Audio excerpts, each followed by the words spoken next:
orang-orang fanatik hukum pakai bahasa nasional, itu repot. Jadi misalnya kematian Yesus Kristus, itu mesti Batu Rehan kan nggak percaya. Akhirnya ditambahi kematian Sibeh.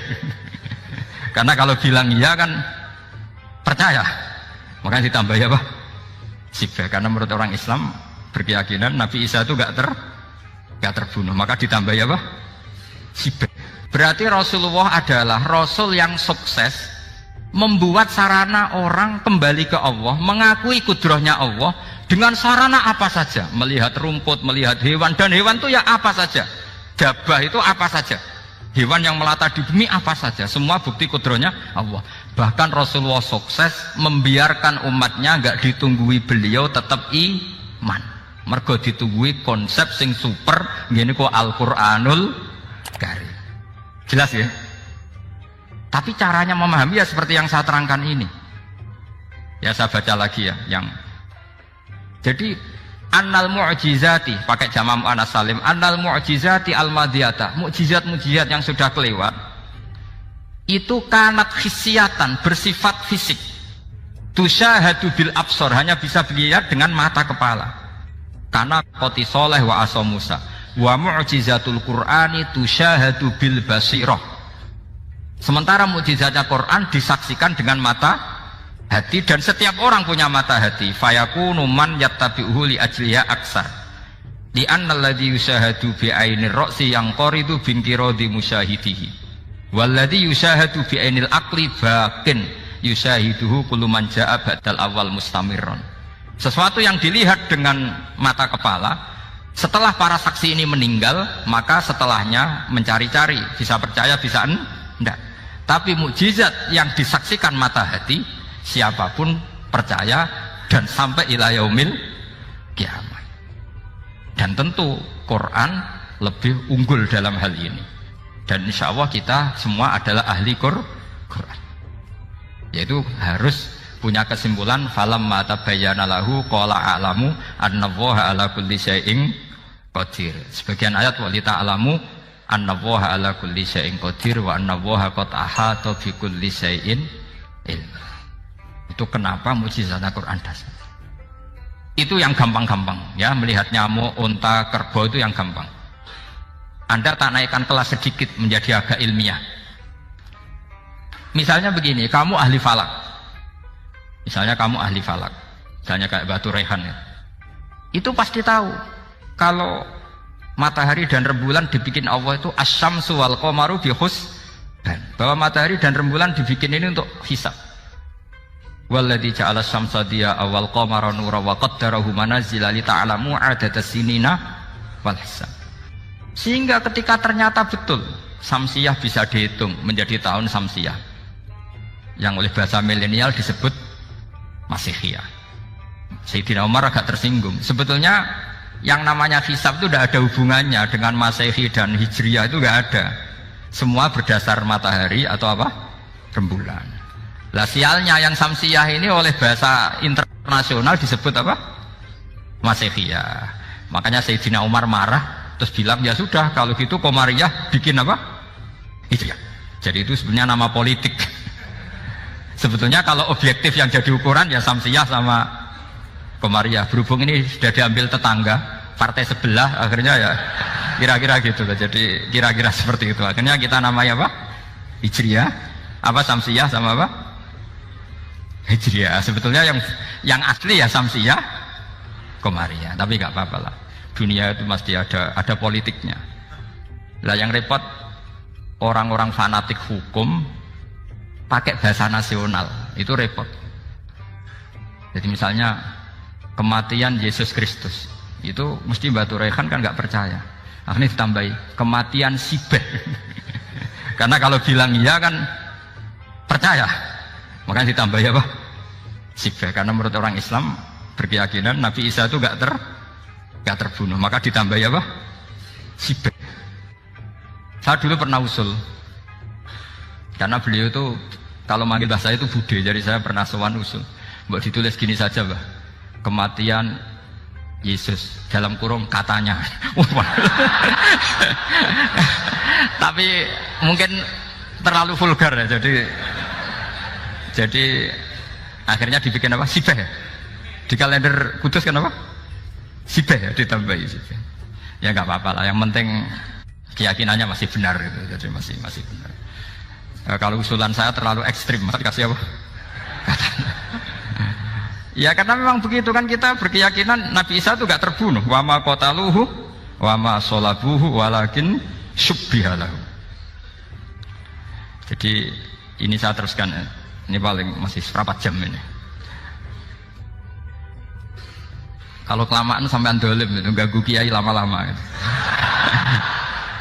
Saya tadi sudah bilang sama panitia, orang Indonesia itu gak sopan. Kalau suka kiai itu didatangkan, itu agak masalah sebetulnya. Dalam etika itu masalah. Kalau seneng kiai ya sowan ngaji, jangan sowan di dalam, itu ganggu ya, sowan ngaji saja. Dulu Imam Malik itu anaknya raja itu, Imam Malik itu seangkatan dengan Harun Ar-Rasyid. Makanya jangan berharap kalau saya gampang diundang.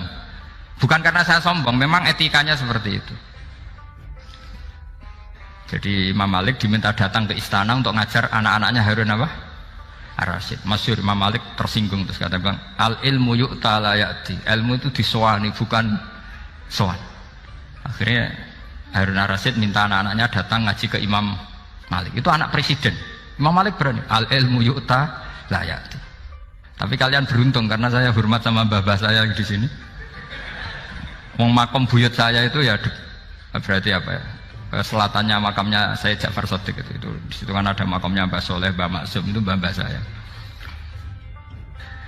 Nah, makanya dulu saya ngaji di sini lama di Damaran itu, maksudnya lama itu ya mungkin setahun.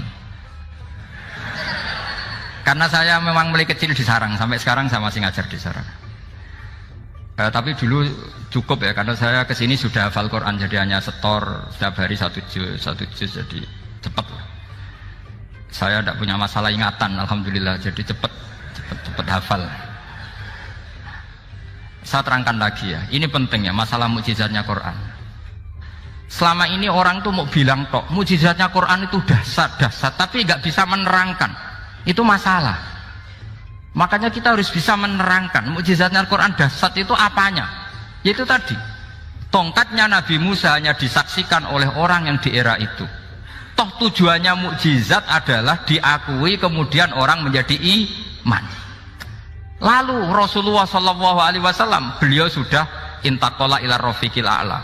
Tapi konsepnya Quran menjadikan orang yang nggak ditunggui beliau tetap iman ila yaumil kiamah. Itu yang maksud fa'arju an akuna aktsarahum tabi'an yaumal kiamah. Mukjizat saya itu cukup Quran kata Nabi, dan dengan mukjizat itu orang akan iman ila yaumil kiamah. Caranya seperti ini.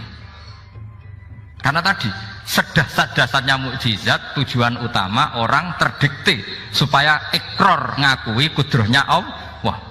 Lah ngono kok ngenteni tongkat sakti lah opo, cukup deloknya mau. Paham ya? Jelas ya? Alhamdulillah mau naik kelas ini sudah benar ini sudah benar. Terus kedua begini, kedasatan Quran lagi. Quran itu bisa merunut, mentartibkan logika. Bahkan logika ini logika yang universal. Siapa saja merasakan logika itu. Misalnya begini, dulu orang kafir itu punya Tuhan banyak. Tentu yang dipertuhankan ya mana? Yang dipertuhankan itu banyak. Karena pikiran mereka urusan banyak, problem banyak, ya Tuhannya harus banyak. Ada BPKB 3D kan, istri cerewet macam-macam lah, itu kan problemnya banyak, maka Tuhannya harus banyak. Karena Tuhan itu maknanya penyelesai masalah. Sehingga kalau masalahnya banyak, Tuhan harus banyak. Ketika Rasulullah membawa konsep satu Tuhan, mereka janggal. Makanya mereka bilang, aja'alal alihata ilaha wahida inna hadza lasyai'un ujab. Masa Tuhan satu? Ini aneh, nggak bisa. Tuhan harus banyak, karena masalah kita banyak. Itu terpatri, di otak mereka terpatri. Lalu Nabi dengan santai diajari Allah menerangkan, andaikan kalian punya majikan banyak dan perintahnya beda-beda, kamu suka enggak? Ya enggak suka, mat, enggak enak. Punya majikan banyak itu udah enak. Milih mana majikan banyak sama satu? Satu aja, mat. Tuhan kamu adalah majikan kamu. Kalau banyak kamu bingung. Ya mat, satu aja mat. Itu segampang itu. Jadi menggiring, Tuhan itu kan bos kita, tuan kita. Kalau banyak berarti yang memerintah kita banyak, dan bisa konflik bos-bos kita ini karena berebut anak buah tadi. Akhirnya mereka, kalau kamu punya majikan banyak dan perintahnya beda-beda, semuanya minta dilayani, kamu pusing enggak? Ya pusing mat. Minta yang mana? Majikan banyak sama satu? Satu saja Muhammad. Ya Tuhan kamu adalah atasan kamu, maka harus satu. Mereka paham. Oke mat, Tuhan satu. Itu yang dimaksud dorobawaw matalar rojulan fihi syuraka umutasyakisuna warojulan salamal lirojul hal yastawiyani masalah. Langsung alhamdulillah. Karena mereka yang paling bodoh pun paham dengan logika itu, paham. Kalau Tuhan banyak, perintahnya banyak, kita repot. Maka Allah bikin satu masalah, yaitu rojulan fihi syuraka umutasyakisuna warojulan salamal dirojul. Satu lelaki, satu bos, satu perintah. Kayak apa mudahnya Allah. Kemudian mereka tetap menuhankan Lata, Hubal dan Uzza karena mereka dipertuhankan. Sebenarnya nggak pernah Tuhan tapi dipertuhankan. Allah memberi contoh itu sederhana sekali. Wa daraballahu mathalar rajulaini ahaduhuma abkam la yaqdiru ala syai'in wa huwa kallun ala maulah aina ma yuwajjihu la ya'ti bi khair hal yastawi huwa may ya'muru bil adl. Kata Rasulullah, Lata itu menurut kamu apa? Ya Tuhan kami. Muhammad, Hubal ya Tuhan kami, Uzzah ya Tuhan kami. Lalu kalau mereka kotor ya saya mandikan, kalau hidungnya coplok ya saya tata. Terus kata Rasulullah begini, kamu mau nggak punya budak atau pembantu yang buta, tuli, bisu? Kamu mau nggak punya pembantu loh ya, pembantu itu budak zaman dulu. Kamu mau nggak punya pembantu yang buta, yang tuli, yang bisu? Wah gak doyan mat, gak apa pembantu ngono. Lah pembantu saja kamu nggak mau yang gitu, kok malah punya bos begitu? Orang yang tuli, yang bisu, yang kopok, jadi pembantu saja nggak layak, kok malah jadi pangeran. Paham ya? Arca dan berhala itu kan nggak bisa apa-apa. Kamu mau gaji ngasih THR pembantu yang kopok, bisu, picek? Mau? Wong jadi pembantu saja nggak sah, kok mau jadi apa? Tuhan atau jadi majikan? Jadi Allah bikin contoh gampang sekali. Wa daraballahu mathalar rajulain ahaduma abkam la yaqdiru ala syai'in, enggak bisa apa saja. Wa wakallun amala maulah, anane ngrepoti tok. Aina ma yuwajjihu la yati bi khair.